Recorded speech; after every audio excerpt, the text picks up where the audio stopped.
Roof coming down on me then. Well, comrades, thanks for the invitation to speak, and I'm glad I listened to at least some of the other speakers. I think the question of the state of our trade union movement, both in terms of law but also in terms of the state of our organisations, our strength, is a key strategic discussion that we need to have. I think all too often we gloss over some of the downsides, and I think some of that's been touched on from when I walked in. But I remember being at school, and there were over 12 million workers in trade unions in 1979 when Thatcher came to power, more than half the workforce. So when you were at school, all your mates, mums and dads were in unions.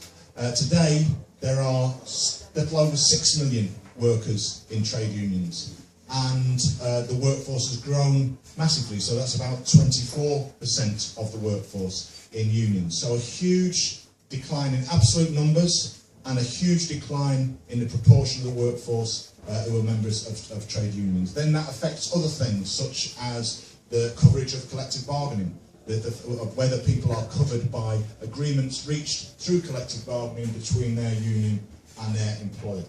And then if you think about how this affects us, and again some of this was touched on, the fact that we've lived through 8 years, if you take the public sector firstly, 8 years of pay restraint is staggering. When you look historically, it is staggering that they've been able to get away with it, and that our movement has not been able to say, we're not having it and we are breaking these pay caps. And then you look at wider issues of that decline in trade unionism, and it clearly, if you look at graphs all over the Western world, in the United States, in Britain, you can see that decline in trade union influence and power has had an impact on issues such as inequality. And the weakening of the labour movement, and I think that's where we have to accept that that's what it is, a weakening of the labour movement in the workplace has been part and parcel of shifting the balance of power more generally in society in the favour of the bosses, the rich, the ruling class, whatever you want to call them. So this is a big issue, and alongside that, I think you look at the other aspects of how trade unionism has changed. It strikes me that we've also seen a decline in the level of workplace organisation. So people may be in unions, it doesn't mean that they are organised in a workplace. It doesn't mean they've got representatives, shop stewards or whatever in the workplace. Again, that influences the ability of workers to organise, to defend themselves.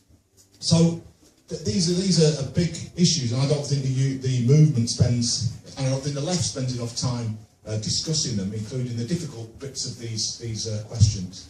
So you link that to Corbyn and a Corbyn government, and one thing I remember Jeremy Corbyn coming to the TUC after the winning the leadership election, and bear in mind a lot of unions had not rushed to support him in that process, shall we say.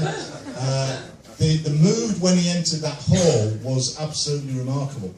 To see someone come in, and the first thing to say was to pay tribute, I think, to PCS strikers who were in the balcony, and then to say, I'm proud that I'm a lifelong trade unionist, just completely cut away years of what we'd had from Labour leaders, and I saw people in tears actually, TUC delegates in tears, and not normally the most emotional of people, by the way, but it was remarkable. So there's something about the opportunity around Jeremy Corbyn's election that gives us a chance to bring some of these, as trade unionists, to bring some of these things together, because we clearly desperately need a Labour government. We need a Corbyn-led Labour government to start to challenge some of the things that have been set out tonight. And people have talked about precarious work, flexible labour markets and so on, and what we haven't got, although I'll come back to some of the comments that were made, what we haven't got, I think, as a key part of our strategy is how do we as a movement begin to address them.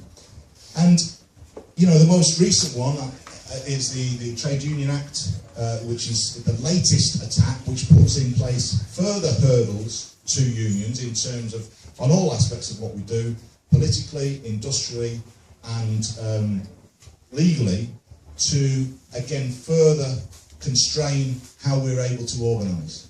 It's still the CWU's done it in the West Midlands. We've beaten that. We've got the double threshold as a so-called important public service. It's funny how they call us important public service when we want to go on strike. They don't call us an important public service when they're trying to slash our pensions or our pay or cutting jobs. But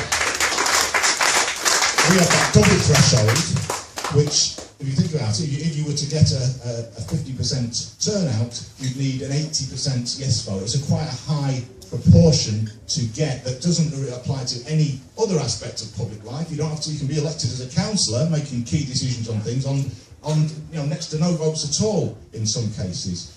But that's what applied to unions. We in the West Midlands, in a dispute which fortunately we were able to resolve without taking strike action, but we won a 90% strike vote on an 84% turnout. So it is possible, despite those hurdles, to organise and to fight back. But nevertheless, those hurdles are put in place. And I think Simon right to point. It is not simply, however, the 2016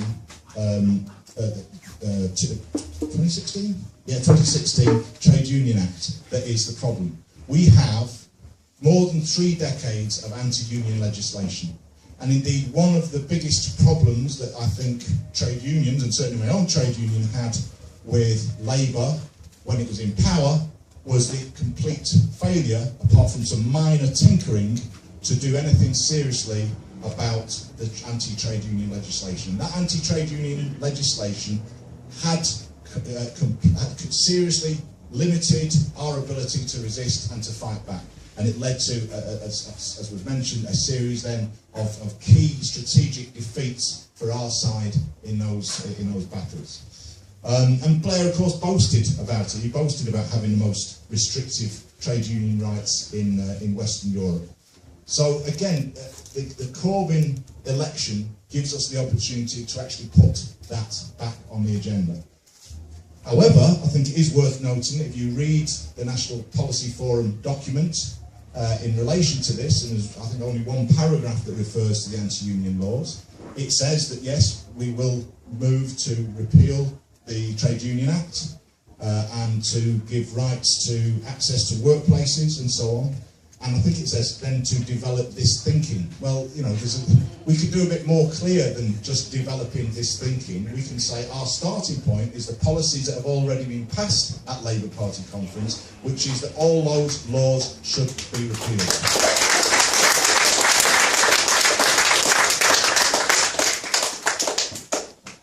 I think, however, it's just, and I'm glad that the speakers have reflected this, this is not simply about concentrating on the law, it's about rebuilding a fighting labour movement, a fighting trade union movement. That's what we really need to discuss. You know, I think people have been inspired by the Mac strikers, the Picture House strikers, people organising for some of the cleanest disputes, including people being organised by currently non-TUC small independent unions, I think, which we should acknowledge and pay tribute to.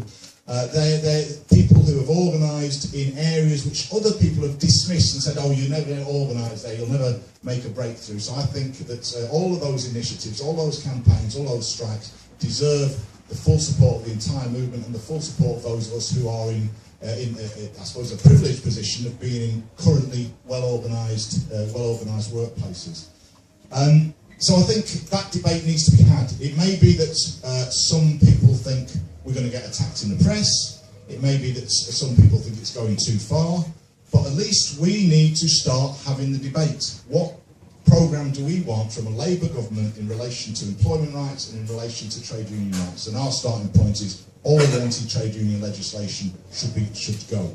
Whether that's restrictions on picketing, I suspect certainly we've run into trouble over mass picketing in the past and been taken to court. The question of solidarity action. Some of us will recall actually the National Union Mine Workers saying that at one point, in order to support nurses' pay claims, they would actually consider calling miners out on strike in solidarity. What a fantastic thing that we should be able to do. And yet it is completely, we've become so used to it that that sort of thinking is not even in people's heads that we should even consider it. Well, we should be considering how we organise solidarity and how we develop solidarity. And actually, if we go on strike, how we take strike action that's going to win. And that might mean organising pickets, and it might mean organising effective pickets, and it might mean organising flying pickets, or whatever we want to do. And actually, the state should keep completely out of it. And I just want to finish on this, that if you think about that decline, and it is a worrying decline, but if you look in our past, there were times you could go before the turn of the 20th century where actually trade unions were limited by and large to well-paid workers in secure employment, skilled workers, and the majority, nobody at the time, people would have said, dock workers, they'll never join unions, other unskilled workers, they'll never join unions. And then of course we had one of the labour movement's famous episodes, a match girl strike in 1888, a group of some of the most oppressed young women workers who decided to take action and successfully did so.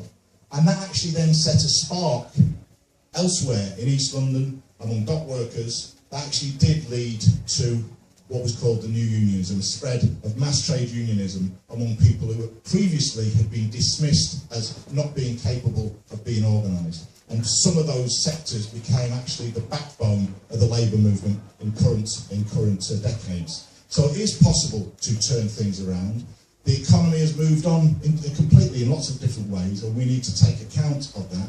But I think we need to be optimistic and remind ourselves actually that the basic relationship hasn't changed. The basic relationship is people go to work, people are exploited by their employers, and our job is to organise those people to defend themselves in work, and that's what we need fighting trade unions for, and that's why we need the repeal of all the anti-trade union legislation. Thanks.